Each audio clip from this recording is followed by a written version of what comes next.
Hi, my name is Dr. Melissa McKee, and I'm a veterinarian and partner at McKee-Pownall Equine Services. We've been practicing in this area for over 20 years, and we're a multi-doctor practice, and we have a very wide scope of practice, but I'm very fortunate to be able to focus on sports medicine. A typical day in a racetrack veterinarian's life involves early mornings. What I like to do first thing in the morning is review the race results on patients that I've worked on. So horses that have raced the day before, I like to see how they did. I've learned how to read racing lines so I can interpret their performance when I look at the various statistics that are stated on how they've done at certain times and marker points in the race. It's really informative to help us figure out where a horse might be struggling or where we could help them. With the advent of HD, we actually have really fantastic racing replays as well. So I have the opportunity to actually review the races in regular and sometimes in slow motion, which also helps me assess how a horse is performing. I'll do that both for horses that raced the day before and also for horses that I know I'm going to see that day. So I like to show up prepared for the patient and the trainer who's bringing the horse to me.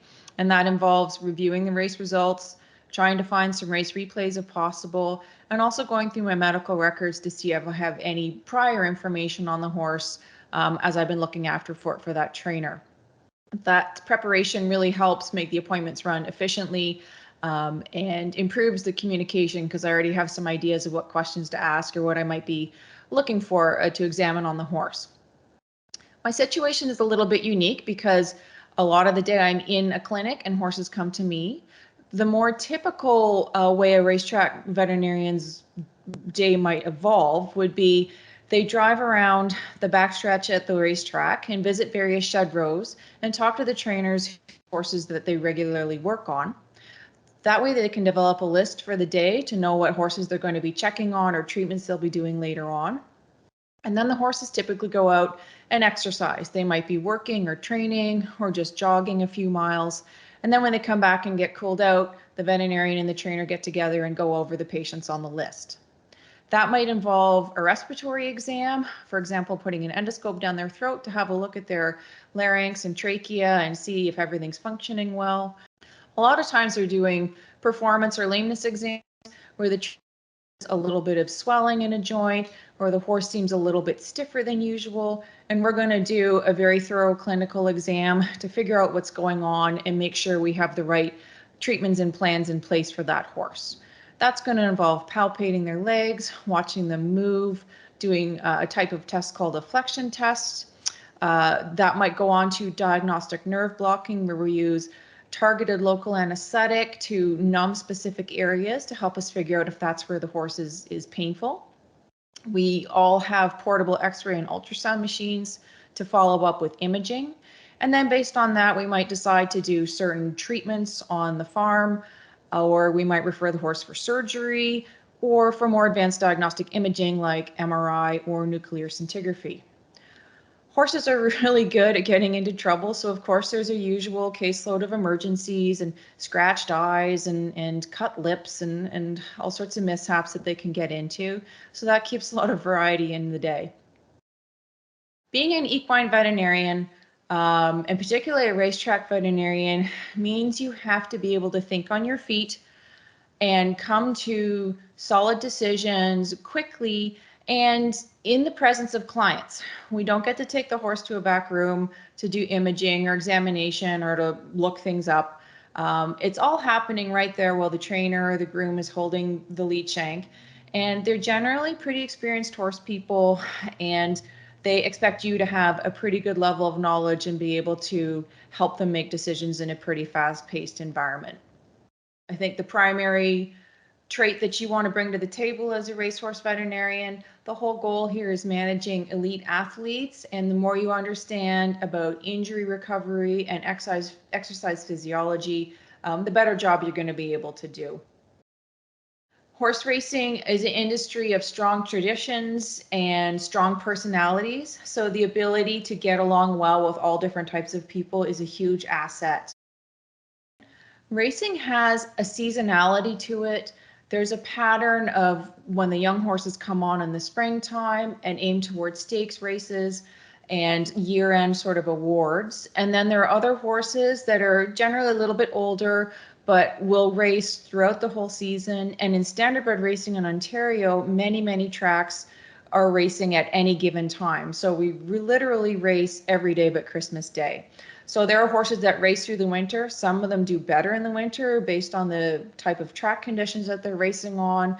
And if they might have a summer allergy, they can breathe a little easier in the wintertime.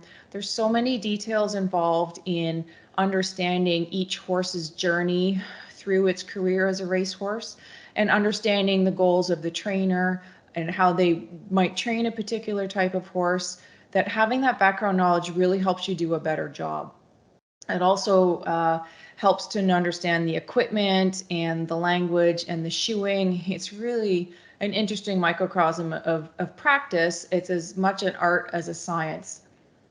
Sometimes it is a bit tough to recognize that we love horses and people in the racing industry love horses, but it is also a business. So you have to be prepared to balance the welfare of the horse and your advocacy for the horse with an understanding and empathy towards the trainer's role and the people who need to make a living in this sport. The trust that trainers place in us looking after these horses always humbles me, because these horses are their livelihood. It's their mortgage payment. It's their children's university tuition. So it is a very significant level of trust and commitment when you're looking at this horse, and that's always forefront in my mind, understanding sort of the big picture when we are looking after maybe an older claimer, but he's a really solid seasoned horse and buys the hay and oats for the rest of the barn in the wintertime because they keep going out there and doing their job. So it can be difficult, and especially in the claiming game, the horses may come and go, but it's a very important relationship, and I think being there to advocate for the horse and understand the industry is a really vital role. I grew up in the horse industry. I had the excellent fortune to work in a sales barn, so we got to sort of ride all kinds of horses and do all kinds of things and put our toe in all sorts of different pools. I fell in love with 3D eventing, and that's what I did before I went back to school to become a veterinarian. So my interest has always been sports medicine.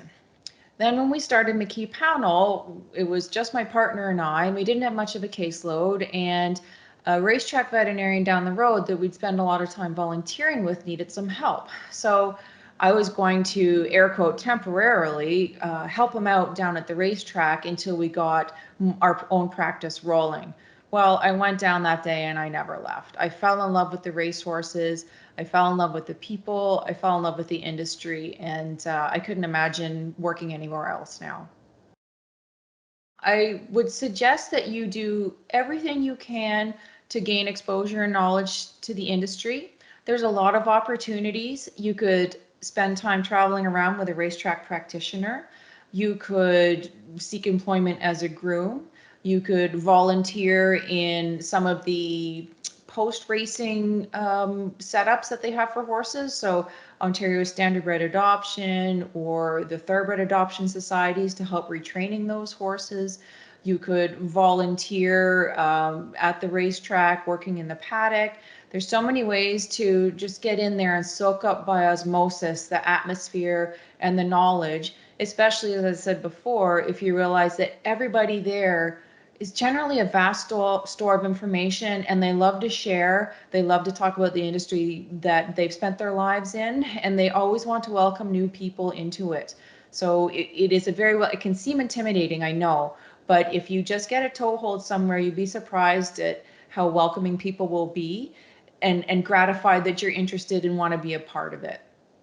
The other thing I would suggest is these horses are generally young. They're a little more skittish than some of the older, more subtle pleasure horses. So working on your horse handling skills and horsemanship is really important, not just from an effectiveness point of view, but just from a straight safety perspective. They're big, fast, and strong. And for a lot of them, their job is to explode out of the gate as hard and as quickly as they can. So they're on quite a bit of alert. So I think for your safety and the safety of everyone around you, being comfortable handling those horses is important. And that comes back to trying to spend time with a racetrack practitioner or seeking employment as a groom. It can really, that hands-on will really, really help. The trainers and grooms that I have spent time with have been hugely influential in me learning how to be a great racehorse veterinarian.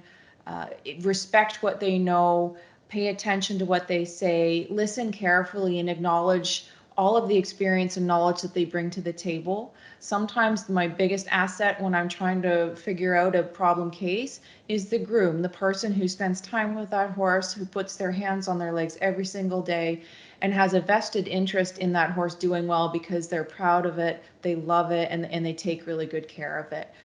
Another thing I think is a good idea is, if you want to be able to work these long days, is to pay attention to your fitness and nutrition. You're going to be sounder and last longer if you try and look after yourself. Try and carve out some time for sleep and exercise, and plan your meals. It sounds basic, and it's good. I think it's good advice for just about any demanding career. And it's going to help you be fresher and be a better doctor for all of your patients.